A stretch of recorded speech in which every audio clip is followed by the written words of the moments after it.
হায়ের পক্ষে বলার অধিকার যেমন সবার আছে, নায়ের পক্ষে বলার অধিকারও সবাই আছে। এখন আপনি যদি মনে করেন আপনি অধিকাংশ ক্ষেত্রে শেখ হাসিনার ফ্যাসিস্ট আমলের ব্যবস্থা অব্যাহত রাখতে চান, গণভোটের মাধ্যমে কোনো নতুন সরকার গঠিত হয় না। এই গণভোটটা কিসের? দেখেন, আমরা দায়িত্ব নেওয়ার পর থেকে বলেছি আমাদের প্রধান কাজ তিনটা: সংস্কার, বিচার, নির্বাচন। ঠিক আছে? এখন আমরা তো সবসময় সংস্কারের পক্ষে অ্যাডভোকেসি করেছি না? এই যে আপনার জাতীয় ঐক্যমত্য কমিশন গঠন, জুলাই চার্টার প্রণয়ন, সব তো সরকারি উদ্যোগেই হয়েছে।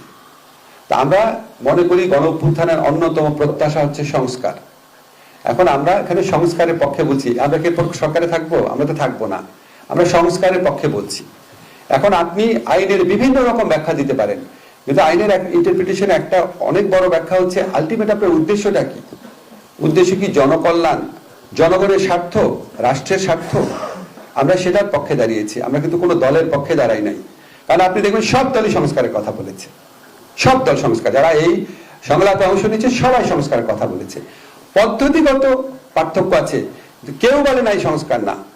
এবং আপনারা যদি ভালো করে লক্ষ্য করেন, আপনারা পত্রপত্রিকায় রাজনৈতিক দলগুলোর মতভেদের কথা অনেক এনেছেন।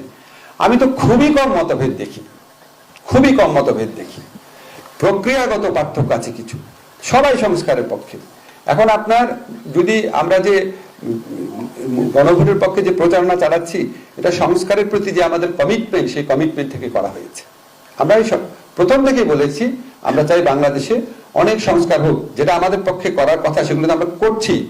আমরা আজকে এত মোটা একটা বই আমাদের ল মিনিস্ট্রি থেকে নিয়ে যাওয়া হয়েছিল, যে 2025 সনে যে অধ্যাদেশগুলো আমরা করেছি, যেই সংস্কারটা আমরা করতে পারবো না, কারণ যেটার জন্য সংবিধান পরিবর্তন লাগে, সেটা আমরা গণভোটে দিয়েছি। আমরা লোকের কাছে অ্যাপিল করছি। আমরা তো প্রথম থেকে কোনো ভানভনিতা করছি না, আমরা সংস্কারের পক্ষে।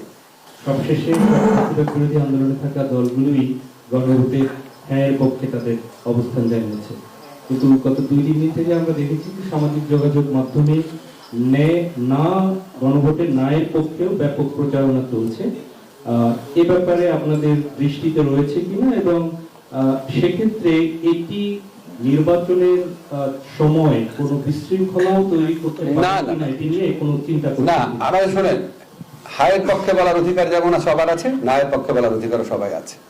এখন আপনি যদি মনে করেন আপনি অধিকাংশ ক্ষেত্রে শেখ হাসিনার ফ্যাসিস্ট আমলের ব্যবস্থা অব্যাহত রাখতে চান, দেশে বৈষম্য, তারপরে নিপীড়ন, মানবাধিকার লঙ্ঘন আগের মতোই অব্যাহত থাকুক, আমার কোনো সমস্যা নাই, আপনি বলেন আমি নায়ের পক্ষে আছি, সমস্যা নাই।